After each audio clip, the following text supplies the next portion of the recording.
yang bantu share screen ya, yang pakai laptop. Itu kan materinya ada udah di grup ya. Ya. Coba dibantu. Siapa? Fatur atau Ratna? Yang pakai laptop nih siapa nih? Atau tadi sekalian Sayudi?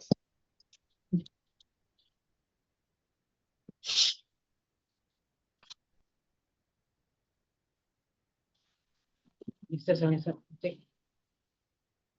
Ya, sambil dibuka aja mungkin Bu pengantar Oh, ya. materi.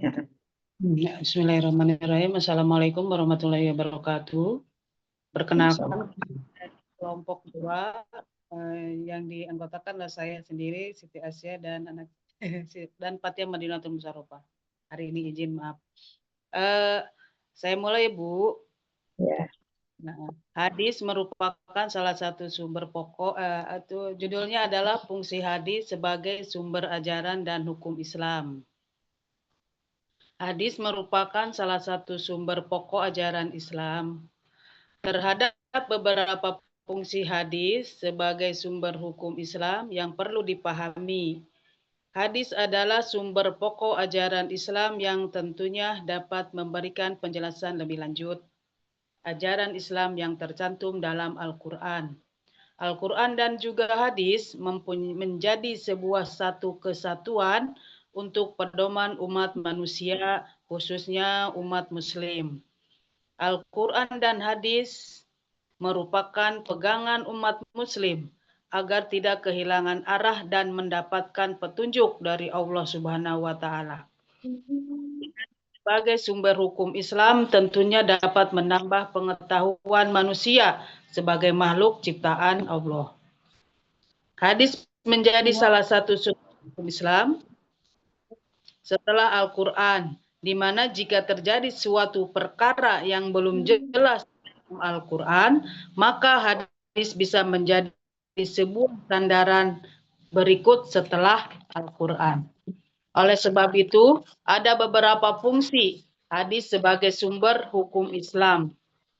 Fungsi hadis sebagai sumber hukum Islam juga dijelaskan dalam Al-Quran.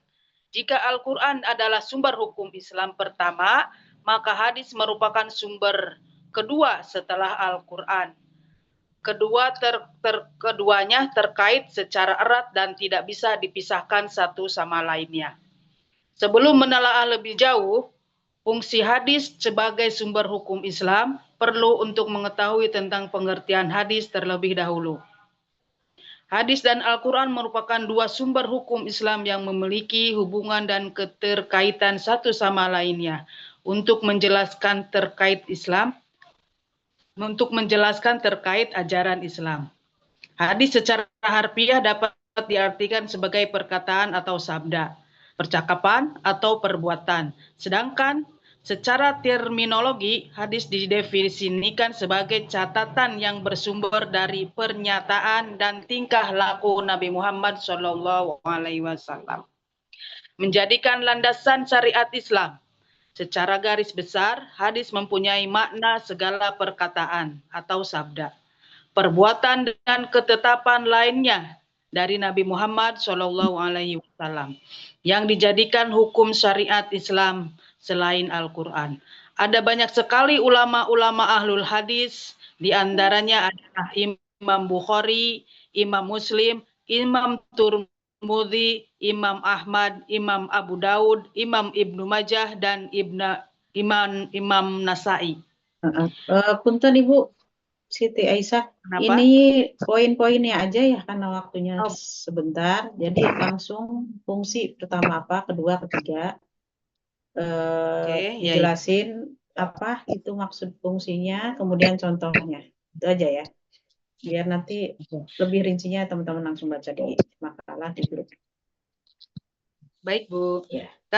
Kesimpulannya atau ringkasannya, fungsi hadis sebagai ajaran Islam adalah untuk menjelaskan, memberikan penjelasan lebih rinci terhadap ayat Al-Quran yang bersifat umum. Sebagai hukum Islam, hadis berfungsi sebagai sumber hukum kedua setelah Al-Quran. Menetapkan hukum baru dijelaskan dalam kita menjadi secara universal. Fungsi sebagai ajaran Islam menjelaskan Al-Quran, hadis menjelaskan Al-Quran, menjelaskan ayat-ayat Al-Quran yang bersifat umum, global, atau memiliki makna ganda, sehingga umat muslim dapat memahami isinya secara lebih mendalam dan praktis. Contohnya sebagai hadis untuk berfungsi sebagai panduan praktis dan keteladanan dalam kehidupan sehari-hari, mencakup akhlak, ibadah, dan segala aspek kehidupan Nabi Muhammad SAW yang dapat diikuti oleh umat muslim. Fungsi sebagai hukum Islam, sumber hukum kedua, hadis menjadi hukum Islam yang utama setelah Al-Quran, sehingga wajib diikuti oleh setiap muslim yang beriman. Menetapkan hukum baru, hadis menetapkan hukum-hukum yang tidak dijelaskan secara terperinci dalam Al-Quran. Contohnya adalah detail pelaksanaan zakat fitrah yang dijelaskan dalam hadis, tidak hanya disebutkan dalam Al-Quran secara umum. Memberi kepastian hukum. Dalam kasus-kasus tertentu, hadis berfungsi untuk memberi Ada di bawah. kepastian hukum atau aturan yang tidak dapat ditemukan di dalam. Begitu, Bu. Jadi yang pertama fungsinya apa tadi? Fungsinya menjelaskan hadis ayat-ayat Quran yang bersifat umum, global, atau memiliki makna ganda. Kan ada beberapa poin tuh ya. Bayan takkid, tafsir, sama tasrih ya. Ya, enggak mungkin, Bu. Ya. Jadi untuk menguatkan, memerinci, dan menetapkan hukum baru. Nah, dari situ diurai beserta contohnya. Ya, sebenarnya poinnya itu yang paling utama ya. Iya, ya, Bu ya. Nah, ya tadi contohnya udah belum, Bu? Contohnya seperti zakat fitrah, Bu. Detailnya pelaksanaan zakat fitrah. Itu masuk yang ke dilaksanakan bayan apa ya? Ke itu. Iya, nanti dilengkapi ya untuk makalahnya contoh-contohnya ya, Bu ya. Baik. Apa namanya? Poin-poin sama contoh yang penting ya pengertiannya. Oke, ya ada lagi yang mau disampaikan, dijelaskan untuk makalah kedua, Bu Siti Aisyah? Kayaknya itu baru itu aja, Bu. Sampai di situ. Oh gitu. Iya. Ya. Oke, ini waktunya berapa? Kejar-kejaran sama waktu ini. Oke, terima kasih kelompok 2. Selanjutnya kita buka sesi tanya jawab ya. Diskusi cukup diwakili 2 atau 3 pertanyaan lah. Nanti disertakan kepada siapa pertanyaan ditujukan, gitu ya. Oke, silakan yang mau bertanya, menambahkan informasi mungkin yang belum dijelaskan di makalah, atau ada yang belum jelas, atau mau menyanggah mungkin ya karena mempunyai wawasan atau perspektif yang berbeda dengan apa yang disampaikan oleh pemakalah.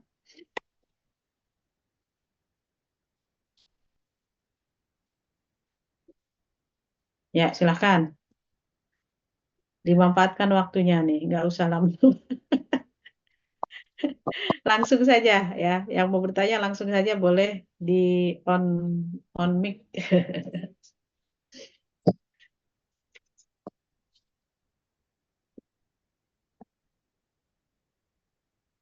Ya, Fatur, siapa? Zahra, Puja, siapa lagi nih? Mas Ito, Irfan, Aulia, Yusuf, Maulana, Adinda, Fatur, Nulela, Ramdhani, Hanifa, silahkan yang mau menanggapi. Ibu, Oke, ya. Ibu. Ya, silakan, Adinda ya. Untuk kelompok berapa? Kelompok berapa saya lupa, Bu. Bukan, pertanyaannya untuk pemateri pertama atau kedua. Ya, kebetulan kan tadi contoh-contoh hadisnya belum ada ya, Bu ya? Ya. Iya. Kira-kira ada nggak ya, Bu ya, contohnya gitu? Biar kita lebih jelas juga untuk materi yang kedua ini. Oh, yang Bu Aisyah ya. Ya. Oke. Silakan, Ini ada lagi pertanyaannya? zakat ya Ibu ya? Mungkin bisa dijelaskan itu ada di surat apa kan? Ibu, itu aja Ibu. Mm-mm. Ya, masih. Selanjutnya, silahkan kalau ada lagi. Untuk materi pertama mungkin.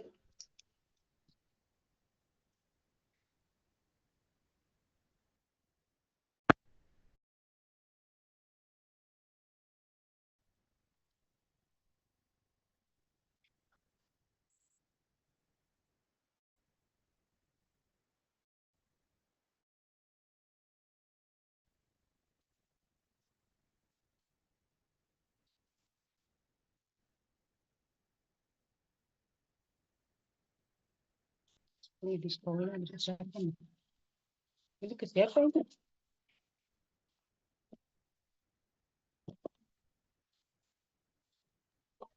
Ibu kalau nggak ada yang bertanya, saya mau bertanya lagi Ibu untuk Pak Sayudi. Ya, silakan. Ini baru yang ini. Ya, silakan.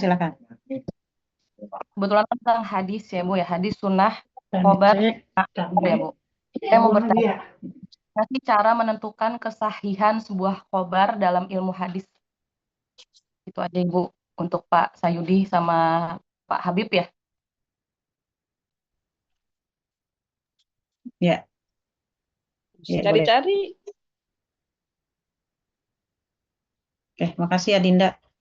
Silahkan ditanggapi dulu ya, nanti saya tambahkan di akhir. Ini.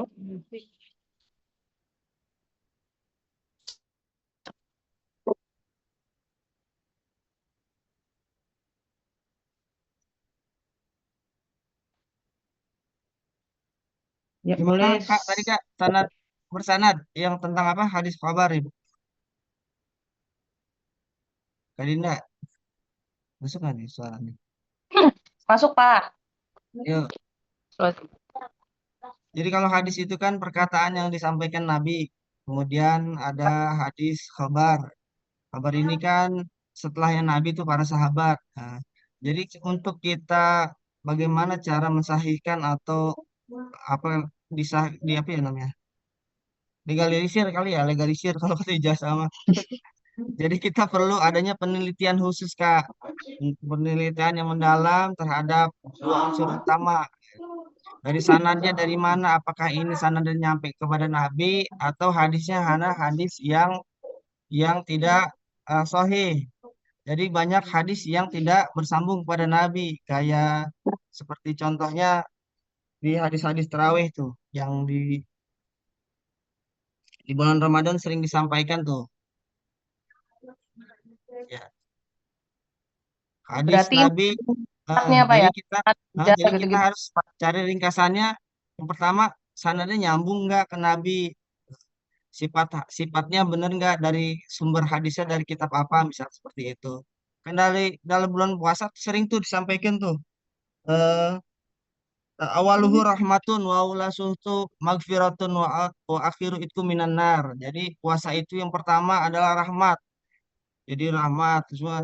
Kemudian pengampunan dosa dan sebagainya. Kadang-kadang hadis-hadis yang disampaikan oleh ulama-ulama di kampung itu kadang-kadang hanya hadis-hadis yang mendengar, tetapi banyak hadis-hadis yang doif lah, lemah seperti itu.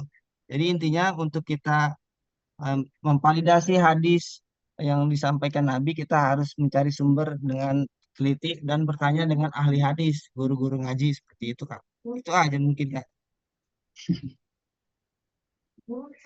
Pak Sayudi, terima kasih ya. Alhamdulillah bisa dimengerti Pak. Sami-sami. Mohon maaf jika tidak terarah atau bahasanya bisa goblek kalau Paham Pak, paham. Nah, yang penting dipahami ya, bisa nyampe Ya, untuk inti pesannya. materi yang kedua, maaf ya, saya kurang konsen. Jadi belum ada contoh-contohnya, mungkin nanti bisa ini lagi. Terima kasih. Ya, yang lain ada yang bisa bantu? Mungkin Sayudi bantu. paham, ada yang sudah menguasai atau pernah baca ya tentang fungsi hadis terhadap Al-Quran.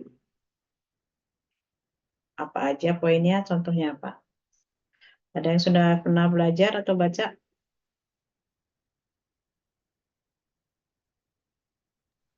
Ya, buat teman-teman mohon bantuannya. Ini aspren itu. Ya, silakan.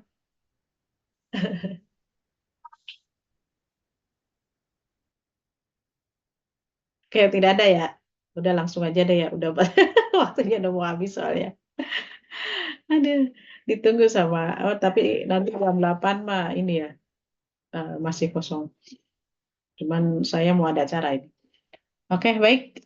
Terima kasih pemateri pemakalan pertama dan kedua. Nanti eh, tolong dilengkapi ya kekurangannya. Untuk Ya Bu, materi pertama ya Sayudi tadi contoh siap Bu. apa khobar dan asar ya. Ya Bu, siap Bu. Mungkin kalau berdua bisa tugasnya itu koordinasi kerjasama dengan yang tadi belum presentasi ya Sayudi ya. Iya maksudnya tadinya mau gitu Bu semalam Bu, biar dilengkapi. Orangnya checklist satu. Nanti diminta bantuan untuk melengkapi aja ya. Ya Bu, siap. Termasuk tadi contoh kedua jenis ya istilah yaitu khobar dan asar. Juga mungkin hal-hal yang perlu dilengkapi dari makalah itu ya. Tadi kan masih singkat sekali. Ya, untuk Siap Bu Bu. Aisyah juga ya, poin-poinnya tadi belum tersampaikan, termasuk contohnya. Nanti Ya, bisa kerjasama dengan teman timnya. Siapa, Ibu siapa tadi? tapi Fatia ya, ya. Gitu ya. ya. Oke, terima kasih semuanya. Jadi dari pemaparan materi tadi, gambaran umumnya sudah ada ya, cuma belum detail aja ya, belum rinci. Kita ke materi pertama dulu ya, tentang pengertian hadis, sunnah, khobar, dan asar. Ya, kalau tadi ditanyakan tentang khobar, memang khobar itu yang paling umum ya, di antara keempat istilah tadi, karena khobar itu kan artinya berita ya, berita atau info. Jadi itu bisa saja datang dari selain Nabi gitu ya. Bisa kalau dari sahabat dan tabiin maka jatuhnya asar gitu ya. Ketika khobar itu sumbernya ternyata dari sahabat dan tabiin, tersambungnya sampai mentok di situ, maka dia masuk ke asar. Tapi ketika khobarnya itu sampai kepada Nabi, berarti dia bisa hadis, bisa sunnah kan gitu ya, sampai kepada Nabi. Nah, kalau hadis itu dipilah lagi dari hadis, kalau misalkan dia berupa perkataan, perbuatan, takrir, tapi sesudah kenabian kan gitu ya, kalau dibedakan dengan sunnah, maka dia masuk hadis. Tapi sunnah itu sebelum kenabian ataupun sesudah kenabian, asalkan dia bersumber dari Nabi, nyambung ya, silsilah sanadnya, baik itu berupa perkataan, perbuatan, ya, atau takrir, maka itu dikatakan sebagai sebuah hadis ataupun sunnah, gitu ya. Kalau khobar kan belum tentu dari Nabi, gitu. Asar sudah jelas dari sahabat dan tabiin, makanya istilahnya itu sahabat dan tabiin, asar sahabi, ya, asar tabiin. Jadi itu perkataan sahabat, gitu, bukan perkataan Nabi. Ya, sampai sini jelas ya. Itu namanya asar, tapi khobar itu sangat umum. Bisa dia masuk ke asar, bisa masuk ke hadis atau sunnah. Karena info, khobar itu kan berita info, tapi ada riwayatnya, ada silsilah sanadnya, gitu. Seperti itu ya. Jadi bisa mengerucut di bawah khobar itu bisa masuk ke hadis, ke sunnah, ke asar. Kalau kita pilah lagi antara hadis dan sunnah, kalau itu ada yang membedakan, ya sebagian ada yang sama antara hadis dan sunnah ya dia juga. Kalau yang membedakan tadi ya masanya, ada yang mengatakan bahwa hadis itu eh, apa namanya periodenya itu sesudah eh, Nabi Muhammad diangkat menjadi Nabi dan Rasul ya. Kalau sunnah itu termasuk masa kecil, misalkan sifat Nabi Al-Amin ya, ya itu emang dari kecil gitu, makanya itu sunnah gitu. Sunnah sifat Nabi sebelum Nabi diangkat menjadi Nabi dan Rasul, seperti itu ya. Jadi hadis secara bahasa kan perkataan yang baru, maksudnya baru ya, baru lebih lebih lahir belakangan dibanding Al-Quran. Al-Quran kan lebih lama ya gitu. Dan sunnah itu kan tradisi, jadi dia lebih ke ini ya, fi'liyah ya, tradisi kebiasaan. Itu yang membedakan ya. Tapi kalau yang menyamakan ya sama, perkataan qauliyah juga itu bisa masuk ke sunnah, takrir juga masuk ke sunnah gitu. Tapi kalau yang membedakan antara hadis dan sunnah, di antaranya hadis itu lebih umum ya dari sunnah, dari sisi jenisnya, qauliyah, fiqliyah, takriri, sedangkan sunnah itu hanya lebih ke amaliyah, kebiasaan ya. Misalkan Nabi biasa makan dengan tangan kanan ya, atau masuk kamar mandi dengan kaki kiri. Nah, itu kan kebiasaan-kebiasaan gitu. Itu masuk ke sunnah. Nah, itu ada yang membedakan seperti itu ya. Nah, kalau yang menyamakan ya sama aja, yaitu hadis-hadis juga gitu. Karena bersumber dari hadis, cuman hadisnya itu jenis fi'liyah. Gitu ya. Jadi ada irisan ya, ada titik temu, ada persamaan dan perbedaan. Secara umum persamaan keempat istilah itu adalah bahwa semuanya itu ya ada periwayatannya, ada silsilah sanadnya. Jadi nggak tiba-tiba ada bunyi hadisnya tapi nggak ketahuan nih ini hadis dari siapa gitu. Mulai dari generasi pertama sahabat, tabiin, tabiin, tabiin sampai selanjutnya ya di generasi terakhir ya, sampai kemudian dikumpulkan oleh imam-imam Bukhari, Muslim, Sunan Tirmizi dalam hadisnya dan lain sebagainya, dalam bukunya kan ada Sunan, ada Jami'us Shahih ya, kumpulan-kumpulan Sahih itu kan kitab-kitab yang merupakan rangkuman dari hadis-hadis yang memang lengkap ya, lengkap dengan rawi-rawinya. Ya biasanya kalau kita ngutip kan cuman an Abi Hurairah misalkan ya, qala Rasulullah SAW. Nah itu nggak lengkap kan ya, nggak kita kutip lengkap sanadnya. Ya. Jadi sanad itu kumpulan perawi namanya sanad. Ya sudah paham kan ya kalau ini. Kalau matan itu ya isi hadisnya. Ya kalau sering dicontohkan innamal amalu binniyat ya itulah isi hadisnya, perkataan hadisnya itu. Nah kalau sanad itu an. Nah itu namanya sanad. Perawi ya, perawinya itu yang meriwayatkan yang di tengah, misalkan Abdullah bin Mas'ud, Abdullah bin Abbas ya, dan lain sebagainya. Nah itu adalah namanya perawi yang meriwayatkan ya, seperti itu ya. Jadi persamaannya keempat istilah tadi ya semuanya punya silsilah sanad ya, ada perawi, ada meriwayatkan, jelas sumbernya dari mana. Cuman di perbedaannya ya tadi ya antara hadis dan sunnah ya, kalau yang membedakan diantaranya secara periode ya hadis itu sesudah kenabian, sunnah itu sebelum kenabian dan sesudah. Ada juga yang membedakan sunnah itu lebih seringnya itu ke fi'liyah saja, sedangkan hadis itu ya semua qauli, perkataan, perbuatan atau takrir. Kalau sunnah itu lebih dominan ke berupa yang biasaan fi'liyah, qauliyah enggak, itu yang bedakan.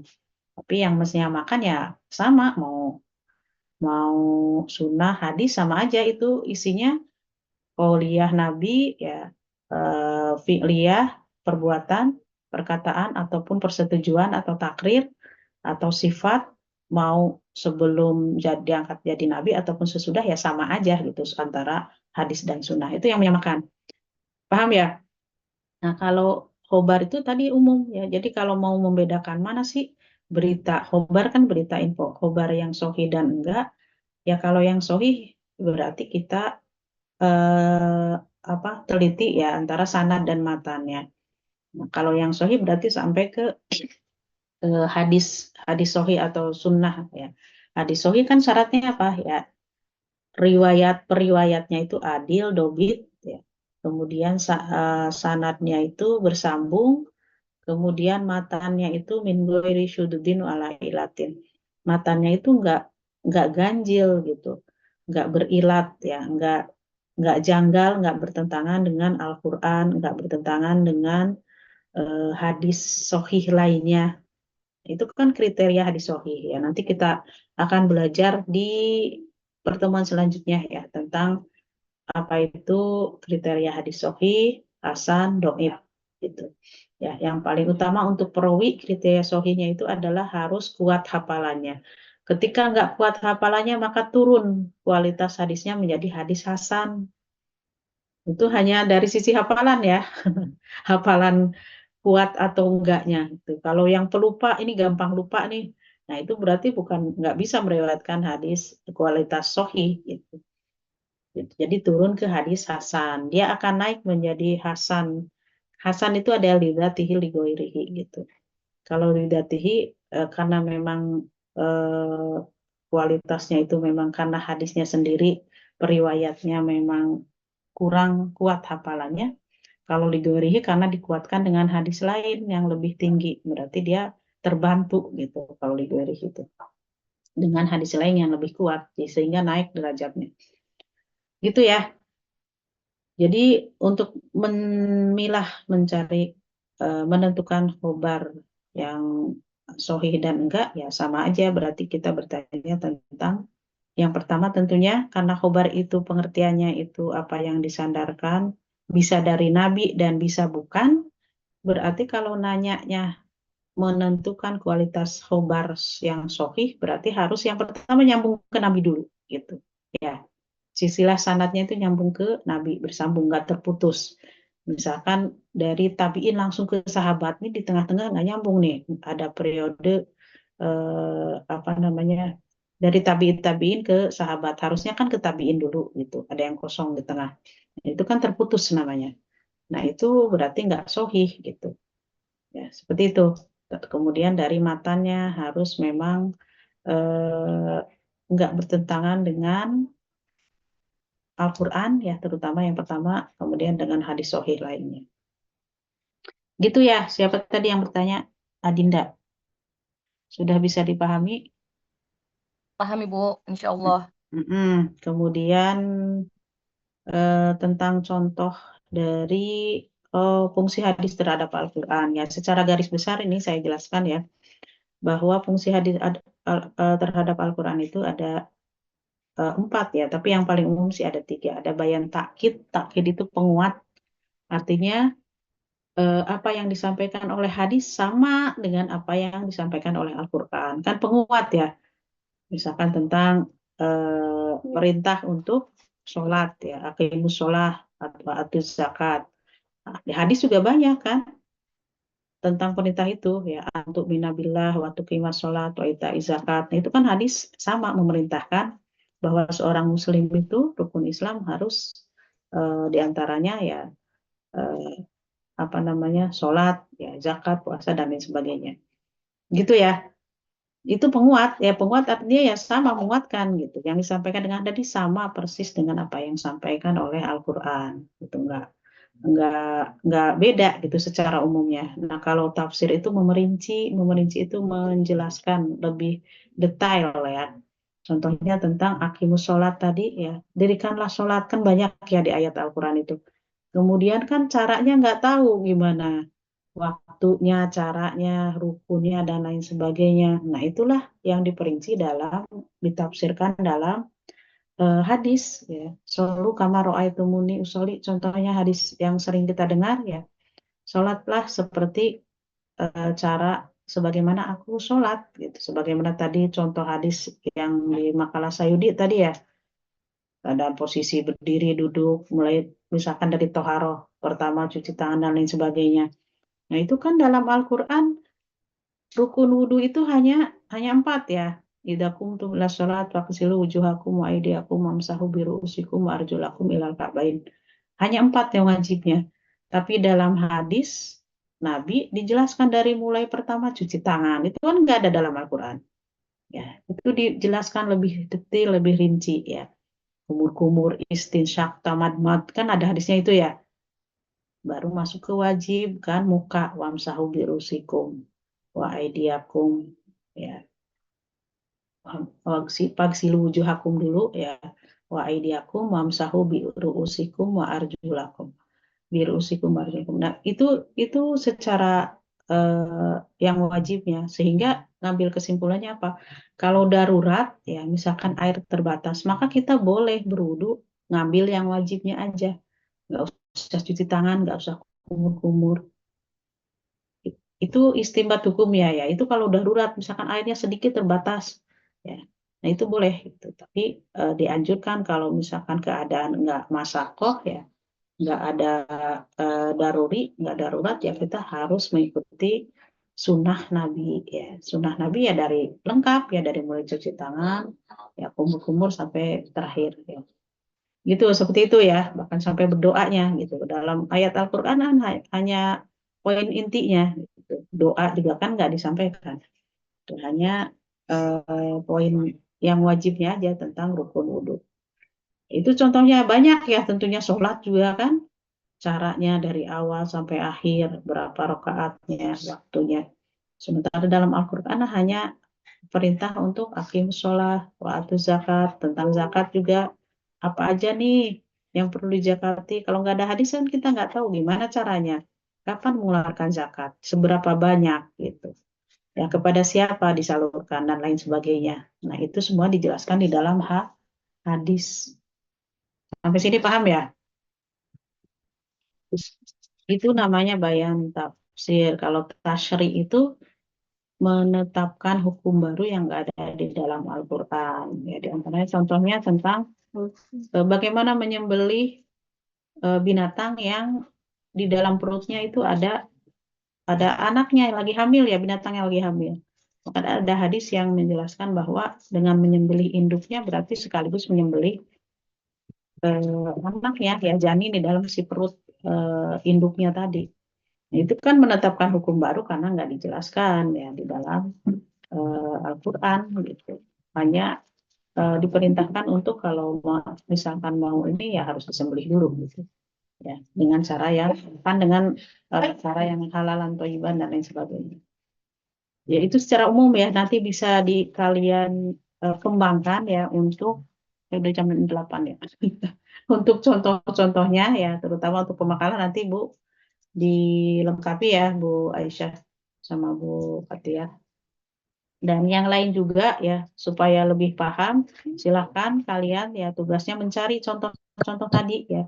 Baik itu contoh hadis, sunnah ya seperti tadi ya hadis itu lebih banyak berpola, pola. Karena hadis sesuai dengan namanya itu hadis ya. Meskipun nggak semua ya pola, nggak harus yang pola semua katanya pola Rasulullah. Nah kalau yang sunnah itu karena keadaan, karena dia lebih ke fi'liyah dominannya. Itu perbuatan Nabi. Sunnah itu kan tradisi, kebiasaan perbuatan. Nah, itu ciri-cirinya diantaranya. Kalau khobar itu bisa dari Nabi, bisa bukan, namanya khobar. Kalau asar itu terbatas sampai ke sahabat dan tabi'in. Ya, kalian silahkan buat contoh masing-masing karena banyak sekali tentunya apa namanya contoh yang bisa kita ambil supaya bisa lebih paham ya, bisa lebih jelas perbedaan antara berbagai istilah tadi. Ya, termasuk tentang fungsi hadis terhadap Al-Quran. Banyak sekali. Cari hadisnya apa, riwayat siapa, Al-Qur'annya surat apa, ayat berapa. Gitu ya. Baik itu sebagai penguat, penjelas atau memerinci ataupun penetapan hukum baru. Gitu ya. Karena itu maksudnya biar lebih paham gitu nanti bisa tugasnya dikumpulkan, ditulis di buku ya. Dikumpulkan di grup aja ya, dipoto atau gimana lah gitu atau mungkin bisa PJ kelas ya Pak Aulia bikin link Google Drive ya untuk pengumpulan tugas. Mana tadi Aulia ada Aulia. Link Google Drive untuk mengumpulkan nanti termasuk makalah teman-teman yang sudah share di grup ya dan tugas-tugas gitu, tugas harian. Nah, itu seperti itu ya. Ini untuk memudahkan sehingga nanti kalau UTS ujian juga nggak kebingungan, nggak sulit. Gitu ya. Aulia nyimak nggak? Mana nih Aulia? Ada nggak nih Aulia? Aulianya lagi ke kamar mandi, Bu, tadi. Oh gitu. Iya, Bu. Oke. Nah, jadi nanti diingatkan ya. Itu ya untuk pengembangan, pengayaan dan pemahaman supaya lebih jelas gitu. Karena kalau mengandalkan dari pertemuan ya sangat singkat ya. Ya nggak mungkin bisa dijelaskan semuanya. Seperti itu ya. Jadi saya sampaikan poin pentingnya, penjelasannya, kesamaan perbedaan dan contohnya. Nah, itu yang memang harus dasar yang harus kita kuasai. Gitu. Ada pertanyaan sampai di sini?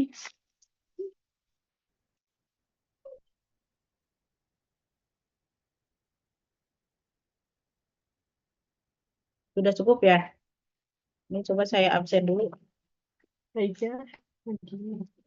Ini udah ada yang screenshot. Tadi ini nih apa namanya? Kadang nambah, kadang berkurang ya. Bisa di on. Sinyal mungkin atau apa. Ini saya absen dulu supaya Ahmad Yusuf ada? Namanya? Nggak ada. Adinda,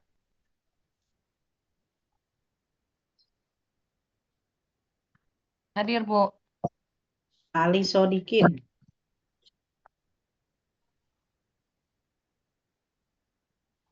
Ali Sodikin nggak ada. Aulia ada namanya kamar mandi ya. Jenny Puja, Hadir, Bu. David,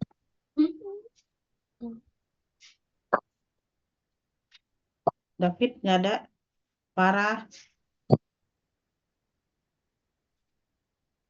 Farah nggak ada. Banyak yang nggak ada ini. Fatia, Neng dipanggil, Neng. Izin Bu Fatia. Farah Fatia hadir, izin. Ibu. Oh, Farah hadir. Oke, Fatia izin ya. Iya Bu. Maulana ada. Hadir, Bu. Kenapa nih oke terus Maulana? Khairul Anam,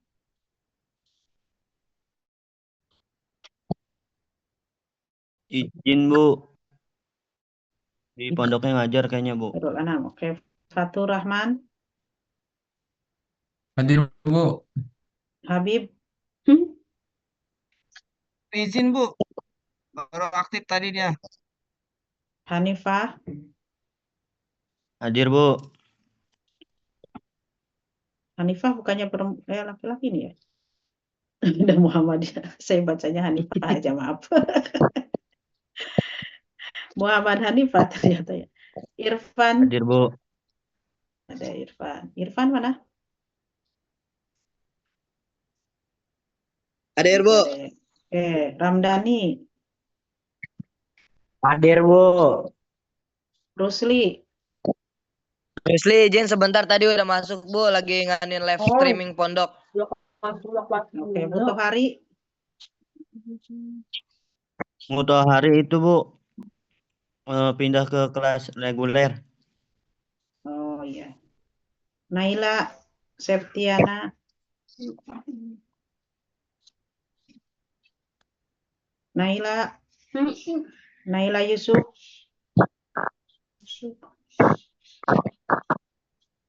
ini Naila dua-duanya nggak ada.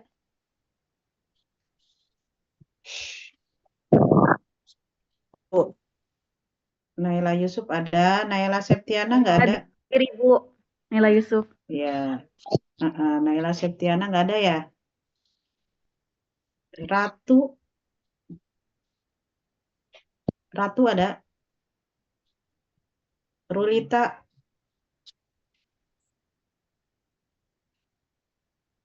banyak yang nggak ada ini. Sayudi, Hadir Bu. Siti Aisyah, Iya Bu. Hadir. Siti Zahra, nggak ada ya. Siti Zahra, Siti Hajar, Siti Masitoh, Siti Nuraini, Hadir, Bu. Siti Masito. oh Siti Masitoh ada. Oke. Siti Nuraini, Siti Nur Alisah, Taufik, Hadir, Bu. Yanti, Yanti ada. Ratna, Hadir, Bu. Oke. Ini yang nggak hadir Yusuf, Ali Sodikin, David. Hadir Bu, Yusuf hadir Bu. Hah? Yusuf hadir. Tadi kemana Yusuf? Di bagian Rusdi. Oke. Ali Sodikin nggak ada ya, David.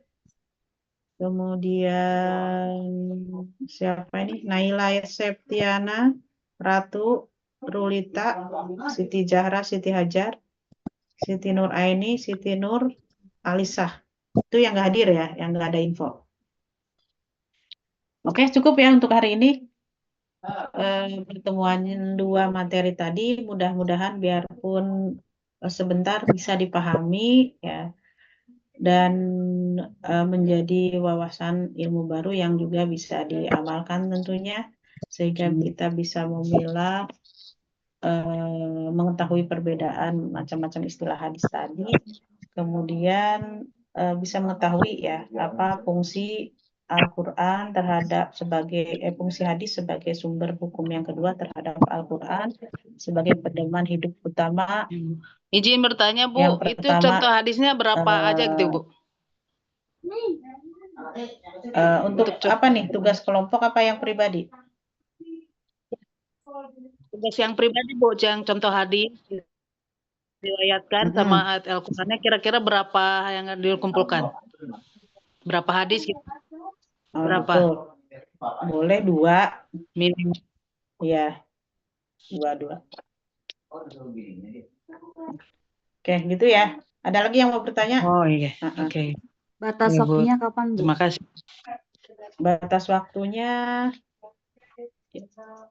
ya pas kita ketemu ya udah selesai. Masih lama kan waktunya ya. Berarti 2 minggu, seminggu. 2 minggu kan. Minggu depan kan kalian ikut ini ya, materi yang lain mata kuliah.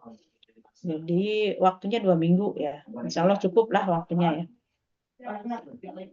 Gitu ya. Nanti Buat yang individu itu gimana Bu? Tadi saya soalnya Iya. lagi keluar bentar. Oh, ketinggalan info.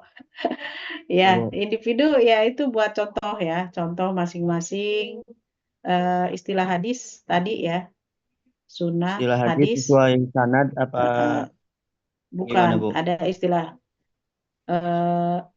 hadis, sunnah, khobar, asar, contohnya apa? Oh, Ya, siap Ibu. dibuat contohnya. Kalau hadis, untuk hadis ya mungkin untuk hadis karena itu yang paling sering kita kenal itu ini ya, ada qauli, fi'li, takriri. Seperti tadi di makalah ya. Hadis qauliyah contohnya apa? Ya fi'liyah apa, takrir apa, sifat apa. Jadi kan itu ada turunannya ya. Itu bisa 3 atau 4 ya untuk hadis. Untuk yang lainnya boleh 2 aja. Kemudian contoh untuk pemakalah yang kedua tentang fungsi hadis terhadap Al-Quran. Itu 2 boleh. Hadisnya apa? Memperkuat ayat Al-Quran surat apa, ayat berapa, tentang apa. Misalnya gitu ya. Jadi harus tahu dulu fungsinya, baru dijelasin contohnya. Contohnya masing-masing 2. Gitu ya. Siapa? Muhammad. Ini biasanya dipanggilnya apa nih? Muhammad Hanifah. Hanif Bu. Atau Hanif. Oh Hanif. Oh Hanif ya. Oke, gitu Hanif ya, paham ya? Paham Ibu. Oke, cukup ya. Mungkin cukup untuk pertemuan hari ini ya. Nanti kalau ada yang bertanya susulan boleh di-share di grup ya. Terima kasih semuanya. Mohon maaf atas segala kekurangan. Kita sama-sama akhiri pertemuan hari ini dengan bacaan hamdalah. Alhamdulillahirabbil alamin. Subhanakallahumma wa bihamdika asyhadu an la ilaha illa anta astaghfiruka wa atubu ilaik. Ya, terima kasih semuanya. Billahi fisabilil haq. Nasrul minallahi wa fathul qarib. Basyiril mu'minin. Assalamualaikum warahmatullahi wabarakatuh. Assalamualaikum Waalaikumsalam warahmatullahi wabarakatuh. warahmatullahi wabarakatuh. Assalamualaikum.